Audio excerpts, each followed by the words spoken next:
Seção 15ª. Da execução. Art. 52.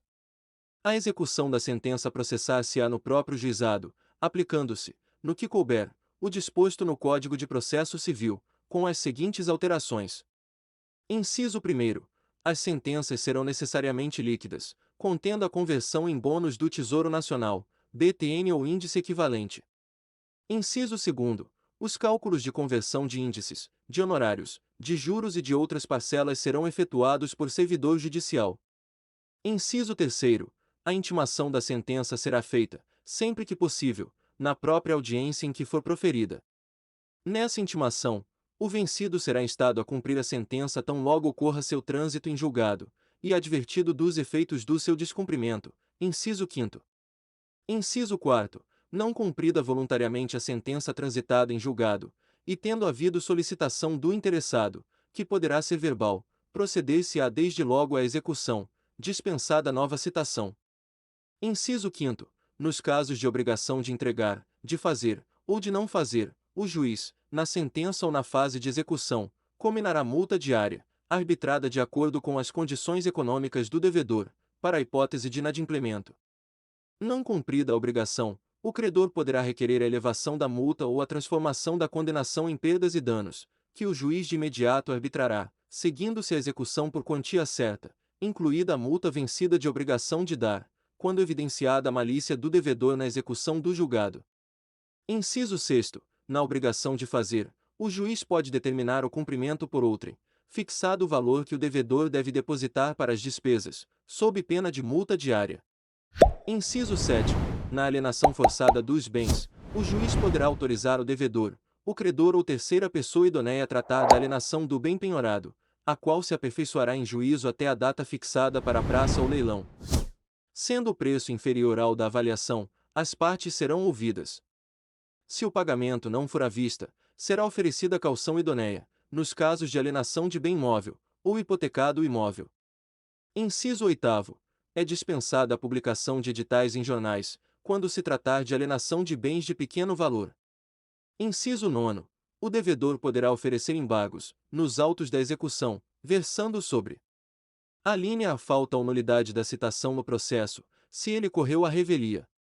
A linha B. Manifesto excesso de execução. A linha C. Erro de cálculo. A linha D. Causa impeditiva, modificativa ou extintiva da obrigação, superveniente à sentença. Art. 53. A execução de título executivo extrajudicial, no valor de até 40 salários mínimos, obedecerá ao disposto no Código de Processo Civil, com as modificações introduzidas por esta lei. Parágrafo 1º. Efetuada a penhora, o devedor será intimado a comparecer à audiência de conciliação, quando poderá oferecer embargos. Artigo 52, 9, por escrito ou verbalmente. Parágrafo 2º. Na audiência, será buscado o meio mais rápido e eficaz para a solução do litígio, se possível com dispensa da alienação judicial, devendo o conciliador propor, entre outras medidas cabíveis, o pagamento do débito a prazo ou a prestação, a dação em pagamento ou a imediata adjudicação do bem penhorado.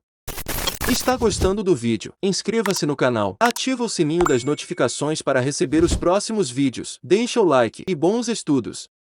Parágrafo 3º. Não apresentados os embargos em audiência, ou julgados improcedentes, qualquer das partes poderá requerer ao juiz a adoção de uma das alternativas do parágrafo anterior.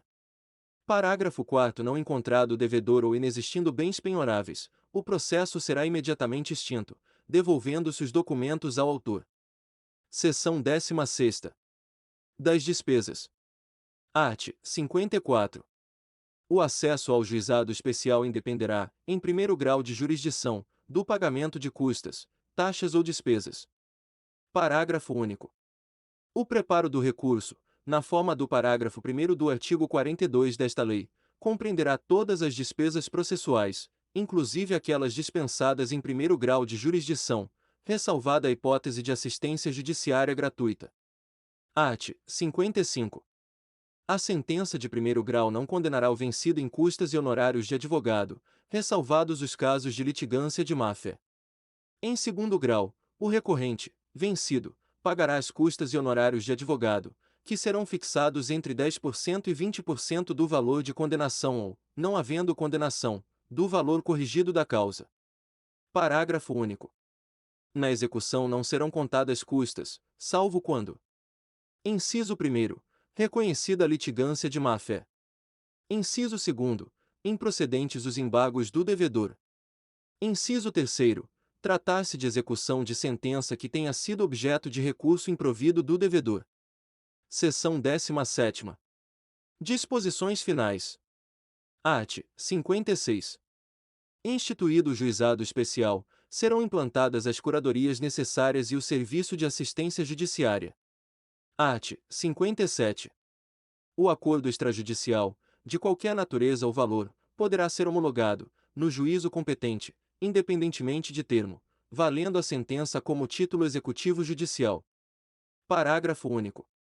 Valerá como título extrajudicial o acordo celebrado pelas partes, por instrumento escrito, referendado pelo órgão competente do Ministério Público. Art. 58. As normas de organização judiciária local poderão estender a conciliação prevista nos arts. 22 e 23 a causas não abrangidas por esta lei. Art. 59. Não se admitirá ação rescisória nas causas sujeitas ao procedimento instituído por esta lei. Capítulo 3º. Dos juizados especiais criminais. Disposições gerais. Art. 60.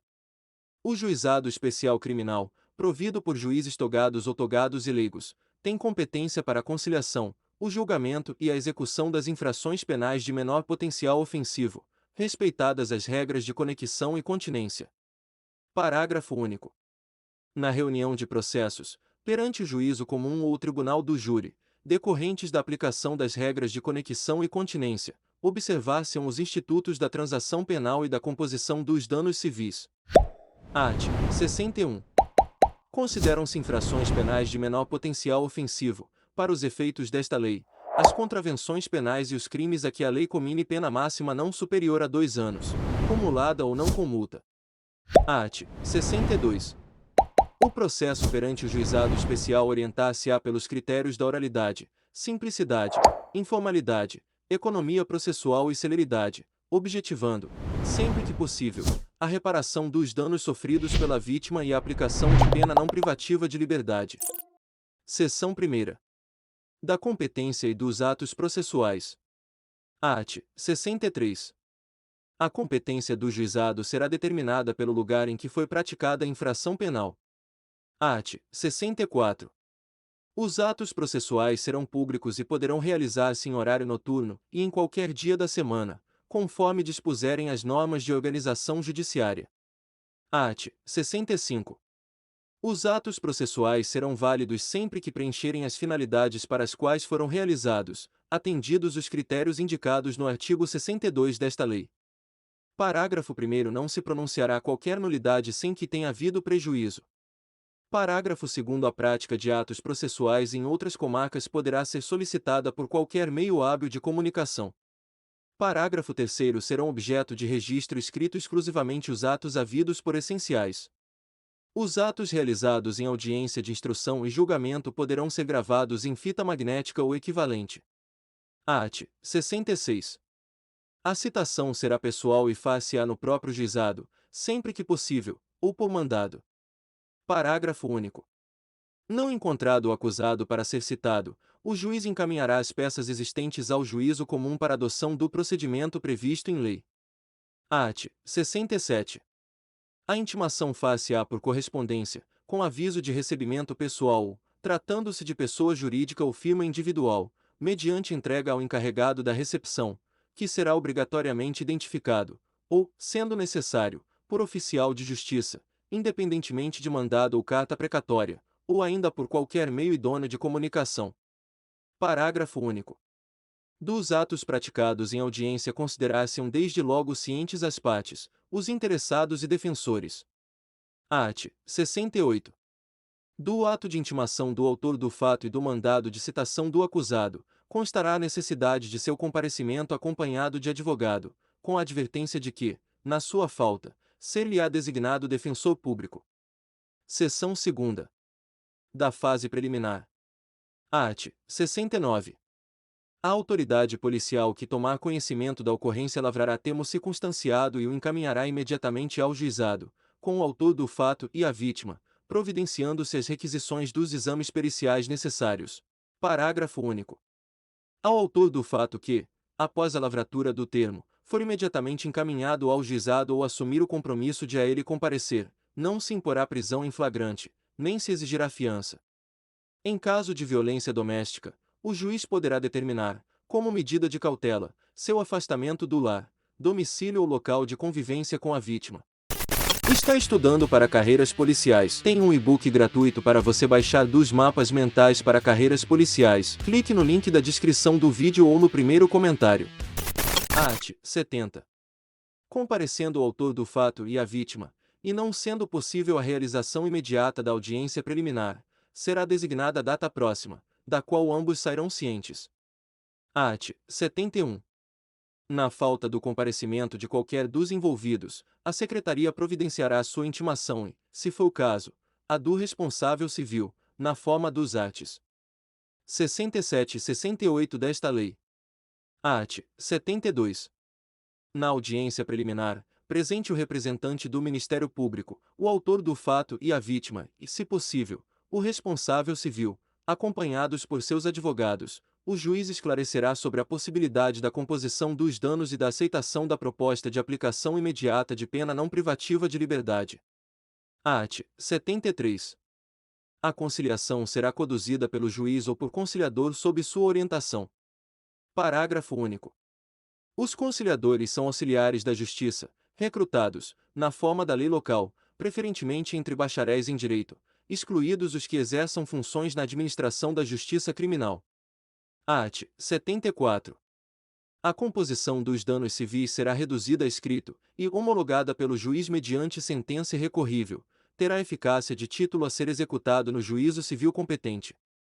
Parágrafo único. Tratando-se de ação penal de iniciativa privada ou de ação penal pública condicionada à representação, o acordo homologado acarreta a renúncia ao direito de queixa ou representação. Art. 75. Não obtida a composição dos danos civis, será dada imediatamente ao ofendido a oportunidade de exercer o direito de representação verbal, que será reduzida a termo. Parágrafo único. O não oferecimento da representação na audiência preliminar não implica decadência do direito, que poderá ser exercido no prazo previsto em lei. Art. 76. Havendo representação ou tratando-se de crime de ação penal pública incondicionada, não sendo o caso de arquivamento, o Ministério Público poderá propor a aplicação imediata de pena restritiva de direitos ou multas, a ser especificada na proposta. Parágrafo 1º. Nas hipóteses de ser a pena de multa a única aplicável, o juiz poderá reduzi-la até a metade. Parágrafo 2º. Não se admitirá a proposta se ficar comprovado. Inciso 1º. Ter sido o autor da infração condenado, pela prática de crime, a pena privativa de liberdade, por sentença definitiva. Inciso 2º.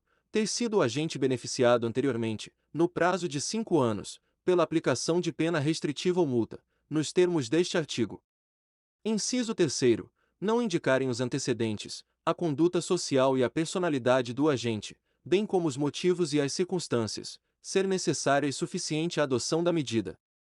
Parágrafo 3º. Aceita a proposta pelo autor da infração e seu defensor, será submetida à apreciação do juiz. Parágrafo 4º. Acolhendo a proposta do Ministério Público aceita pelo autor da infração, o juiz aplicará a pena restritiva de direitos ou multa, que não importará em reincidência, sendo registrada apenas para impedir novamente o mesmo benefício no prazo de 5 anos. Parágrafo 5º. Da sentença prevista no parágrafo anterior caberá a apelação referida no artigo 82 desta lei. Parágrafo 6º. A imposição da sanção de que trata o parágrafo 4º deste artigo não constará de certidão de antecedentes criminais, salvo para os fins previstos no mesmo dispositivo, e não terá efeitos civis, cabendo aos interessados propuração cabível no juízo civil. Seção 3ª. Do procedimento sumaríssimo. Art. 77. Na ação penal de iniciativa pública, quando não houver aplicação de pena, pela ausência do autor do fato, ou pela não ocorrência da hipótese prevista no artigo 76 desta lei, o Ministério Público oferecerá ao juiz, de imediato, denúncia oral, se não houver necessidade de diligências imprescindíveis. Parágrafo 1º para o oferecimento da denúncia, que será elaborada com base no termo de ocorrência referido no artigo 69 desta lei, com dispensa do inquérito policial, prescindir-se-á do exame do corpo de delito quando a materialidade do crime estiver aferida por boletim médico ou prova equivalente. Parágrafo 2º se a complexidade ou circunstâncias do caso não permitirem a formulação da denúncia, o Ministério Público poderá requerer ao juiz o encaminhamento das peças existentes, na forma do parágrafo único do artigo 66 desta lei. Parágrafo 3º na ação penal de iniciativa do ofendido poderá ser oferecida queixa oral, cabendo ao juiz verificar se a complexidade e as circunstâncias do caso determinam a adoção das providências previstas no parágrafo único do artigo 66 desta lei. Art. 78.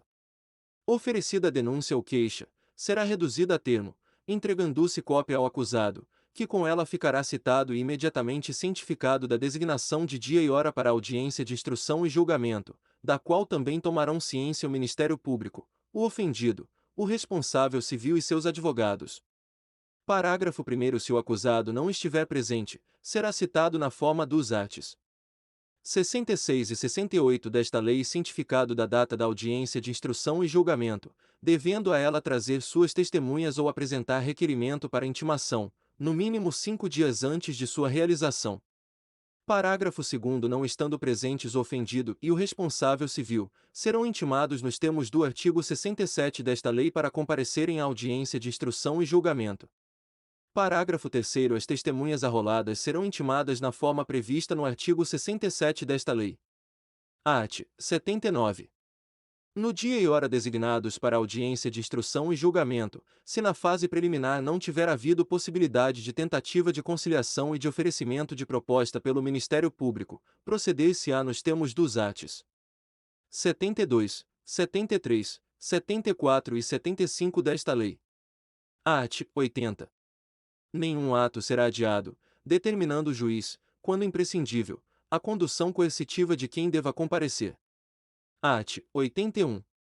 Aberta a audiência, será dada a palavra ao defensor para responder à acusação, após o que o juiz receberá, ou não, a denúncia ou queixa. Havendo recebimento, serão ouvidas a vítima e as testemunhas de acusação e defesa, interrogando-se a seguir o acusado, se presente, passando-se imediatamente aos debates orais e à prolação da sentença.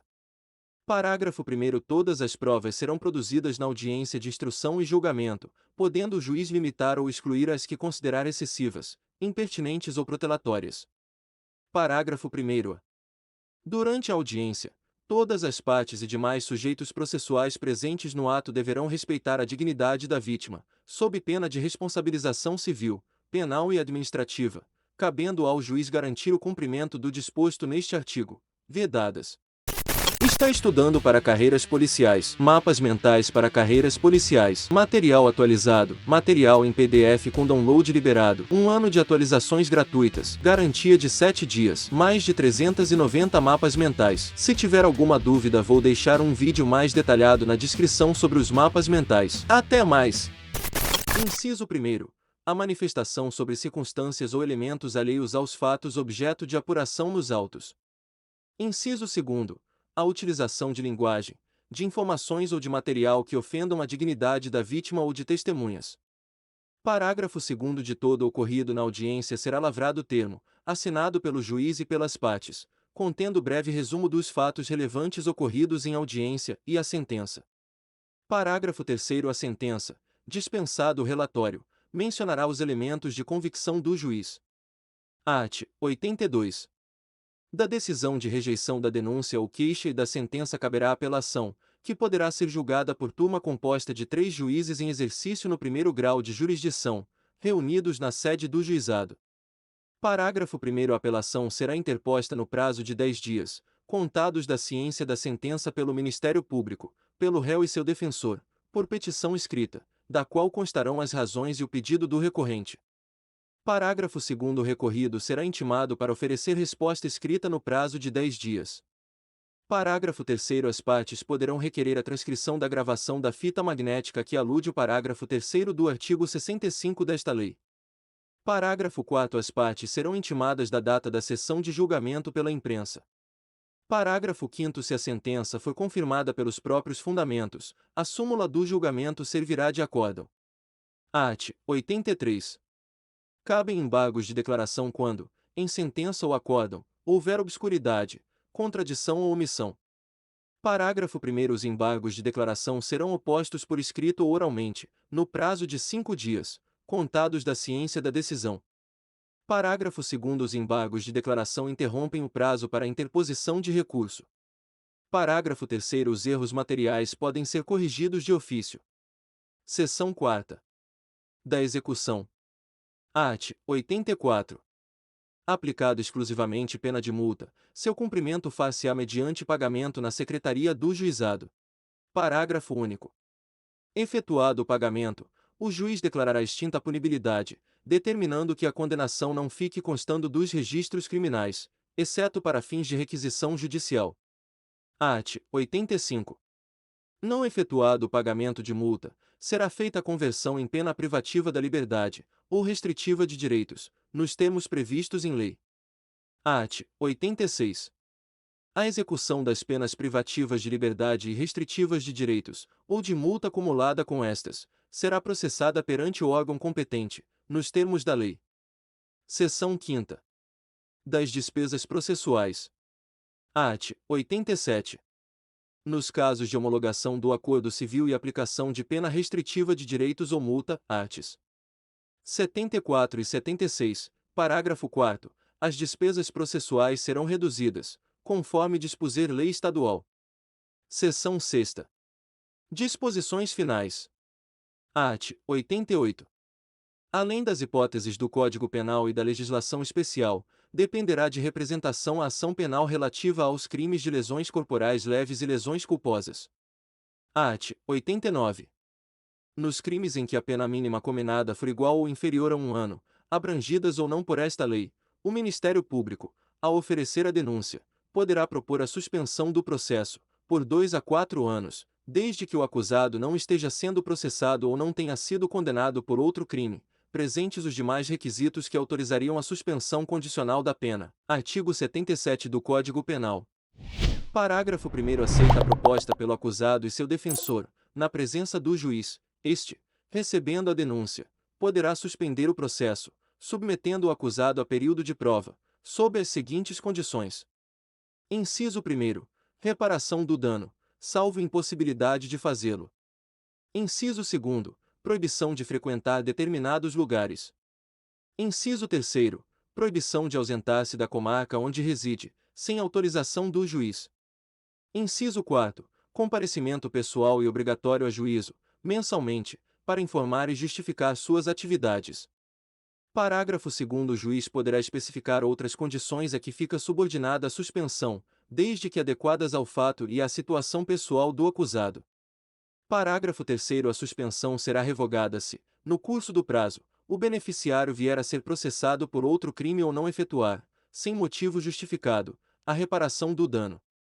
Parágrafo 4º. A suspensão poderá ser revogada se o acusado vier a ser processado, no curso do prazo, por contravenção, ou descumprir qualquer outra condição imposta.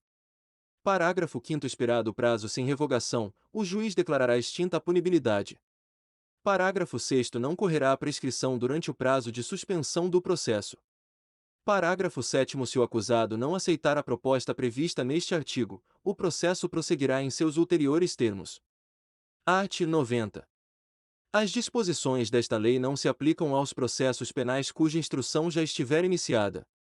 Artigo 90-A. As disposições desta lei não se aplicam no âmbito da Justiça Militar. Art. 91.